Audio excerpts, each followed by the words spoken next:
उसे नहीं बताया ये शादीशुदा थी और इनकी एक बेटी भी थी। सबीना, इसको बाहर घूमने की आदत लग गई है। इसको मैं बाहर घुमा के लाता हूँ। जी। हाँ?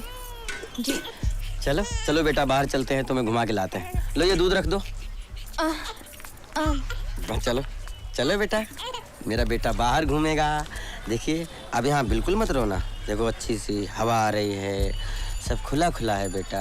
बहुत अच्छी खाला सुनिए, हमारी बहुत अच्छी खाला मेरी जी। बेटी। यहाँ सबीना कहाँ रहती है? यहाँ पर रहती है। शुक्रिया। कौन? अच्छा, तो यहाँ अय्याशी हो रही है। किसी की पाबंद हो या धंधा कर रही हो? तमीज से बात कर। मुझे तमीज सिखाती है? साली, कपड़ों की तरह मर्द बदलने वाली औरत। तुझसे तमीज से बात करना तो तमीज की तौहीन है। चल निकल यहाँ से। अरे मुझे खुद को घिन आ रही है तेरे सामने खड़ा होकर। ये बच्ची जिसे तू निकालकर मेरी छाती पर डालकर भागाई है ना, इसे मैं तुझे सौंपने आया हूँ। क्यों? ये तेरी नहीं है? इसे क्या मैंने अपने अकेले के खून से जना है? अरे मेरे पेट पे अपना पेट रखकर रात रात भर रगड़ा है तूने, तब जाके पैदा हुई है ये। मेरा मर्द बनने में तो तुझे बड़ा मजा आता था।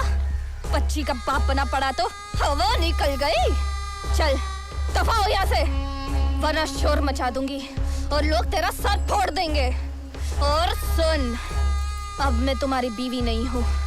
मैं धंधा करूं या किसी की रखेल बनूं तो मेरी कब्र पे छाती मत पीटना। अब दफा हो यहाँ से। मैं कहती हूँ निकल जा भड़वे कहीं के। जा यहाँ से और दोबारा पलट कर नहीं आना यहाँ पर। आ जाते मेरी जिंदगी में।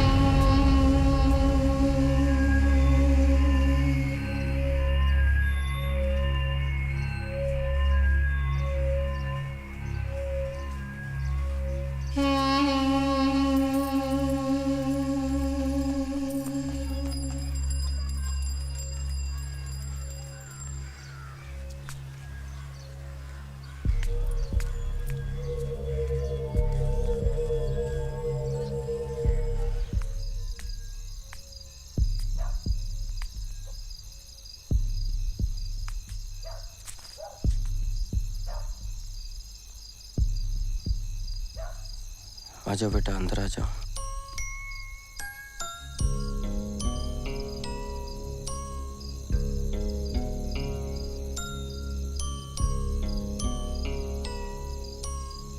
सबीना, हम इस बच्ची को पालेंगे।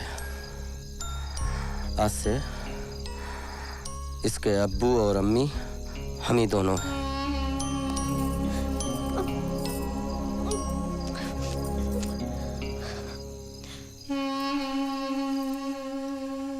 योर ऑनर, मैं सिर्फ ये कहूंगा, इन तमाम बातों का बलात्कार से क्या ताल्लुक है?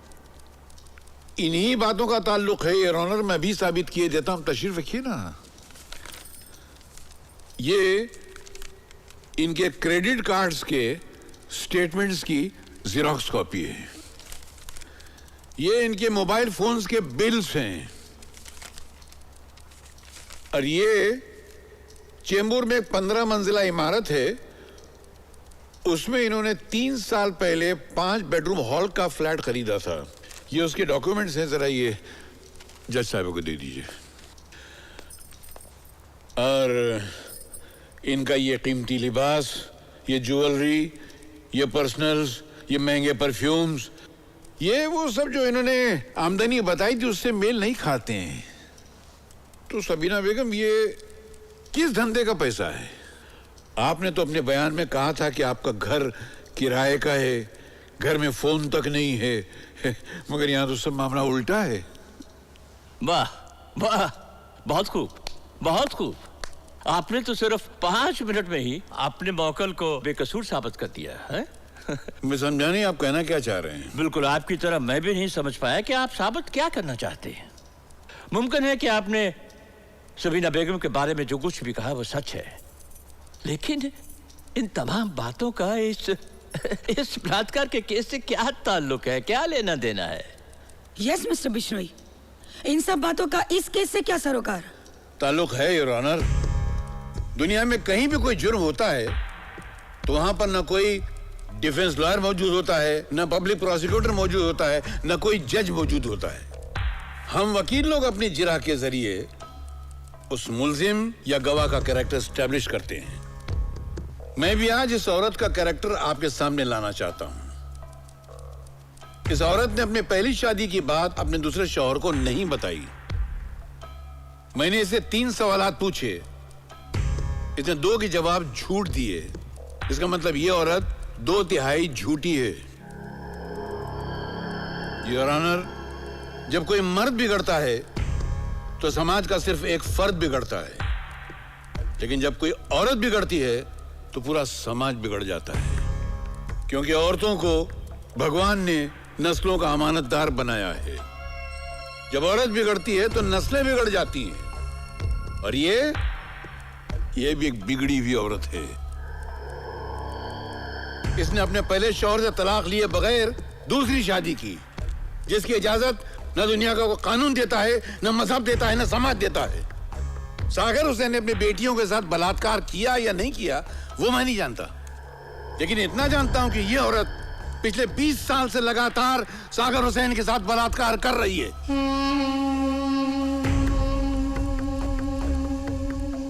आप भी हम ही को सजा दिलवाना चाहते हैं वकील साहब? हम गरीब हैं, और गरीब होना ही इस दुनिया की सबसे बड़ी मजबूरी और लाचारी भी है। आप हमारी हालत नहीं जानते। क्या सागर हुसैन ने अपनी सौतीली बेटी साहिदा के साथ भी बलात्कार किया था? योर ऑनर, इसका मतलब हुआ कि सागर हुसैन पे 3 बेटियों के नहीं 4 बेटियों के बलात्कार का मुकदमा चलाना चाहिए। साहिरा वाजिद को भी इस मुकदमे में शामिल कर लेना चाहिए। उसके साथ बलात्कार नहीं हुआ था। क्यों नहीं किया? वो तो उसकी सौतेली बेटी थी। अब उसे से नहीं पूछ लेते? उसमें हैवानियत सवार नहीं थी? योर ऑनर, वो 4 हो 3 हो या 1 हो, बलात्कार तो बलात्कार ही है। रेप इज रेप, और इसकी सजा इस मुल्जिम को मिलनी ही चाहिए। अच्छा पॉइंट है, खूब पकड़ा है डिफेंस ने।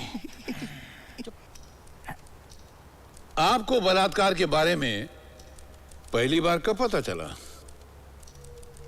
पहले दिन ही, 8 साल पहले, जब रात में मेरी आंख खुली।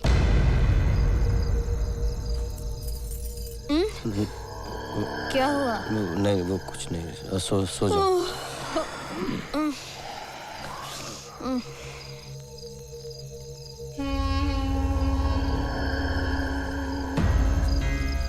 अनु,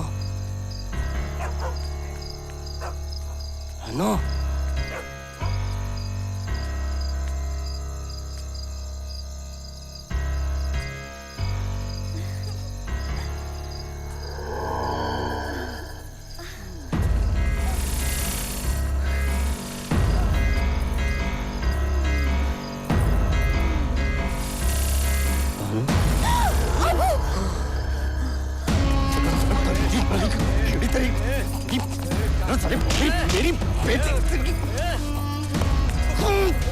क्यों मार रहे हो? मैंने क्या किया है? वो मेरे पास मुफ्त में नहीं आती है, पैसे लेती है, रोकड़ा लेती है, और जितने पैसे मैं उसको देता हूँ उतने पैसे में कहीं भी जाकर सो सकता हूँ।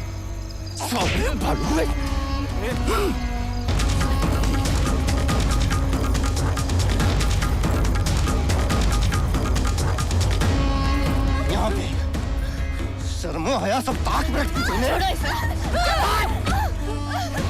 हुआ क्या है? इससे पूछे रिक्शा वाले के साथ क्या कर रही थी? क्या कर रही थी? निर्लज्ज। क्या कर रही थी? रिक्शा वाले से प्यार करती है बानो। यही गाड़ी वाले, ये रिक्शा वाले, या तुम जैसे जरी वाले के घर ही जाएगी ये? अरे बानो के लिए मैंने खुद वो रिक्शा वाले को चुना है। खुद का रिक्शा है, खोली है, जवान हो गई है ये। तुम तो ना इनको खाना दे पाए, ना इनका बदन ढक सके। भिखारियों को गैरतमंद का ढोंग नहीं करना चाहिए। हंसते हैं लोग, मजाक उड़ाते हैं। चल बानो, बानो के साथ सागर हुसैन ने नहीं, रिक्शा ड्राइवर जाफर ने मुंह काला किया था। ये मुआ मर्दू तो मेरी बच्ची को कब्र में भी सोने नहीं देगा। अरे अब तो मर चुकी है, बख्श दो उसे, बख्श दो। मेरी मरी हुई बच्ची पर क्या क्या इल्जामात लगा रहे हैं, क्या क्या इल्जामात। अरे ये जमीन क्यों नहीं फटती, ये आसमान क्यों नहीं गिर पड़ता, या अल्लाह तू उसे उठा क्यों नहीं लेता ताकि पाप कटे।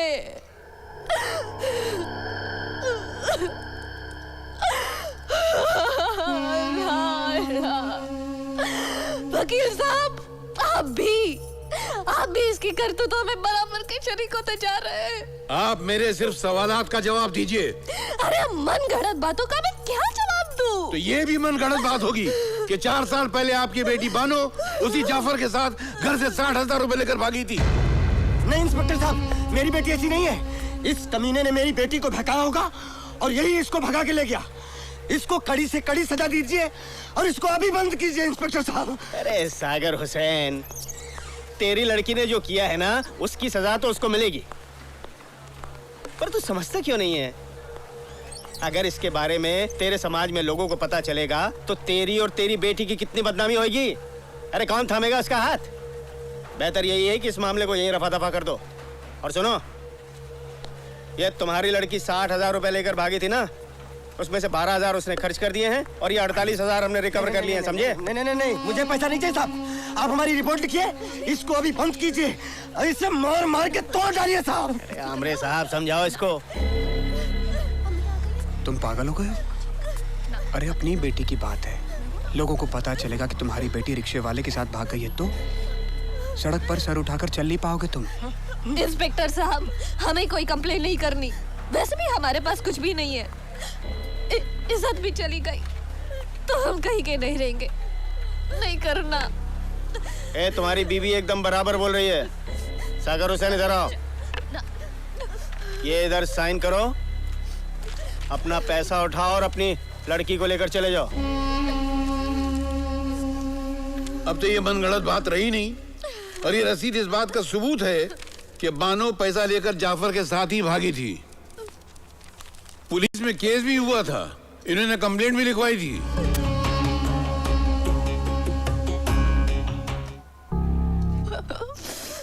अब तो बानो मर चुकी है, मैं उसकी मिट्टी खराब नहीं करना चाहती। अरे वो जहाँ है अच्छी जगह है, हम भोग रहे हैं, मैं उसे रुस्वा नहीं करना चाहती। अरे आप खुद क्यों नहीं समझते कि वो घर से क्यों भागी होगी? यही बात तो हमारी समझ में नहीं आ रही है कि वो घर से भागी क्यों थी। इसी हरामी बाप की वजह से इसने ही बानो को ये इंतहाई कदम उठाने पर मजबूर किया था। शादी नहीं करवाता था क्योंकि खुद के इस्तेमाल में ला रहा था।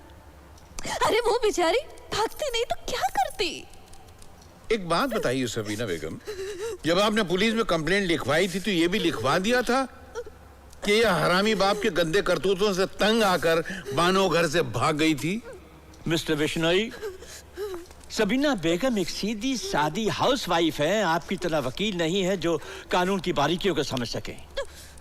हाँ, माना कि उस वक्त इन्होंने अपने बयान में सागर हुसैन के बलात्कार का जिक्र ना करके बहुत भारी गलती की है,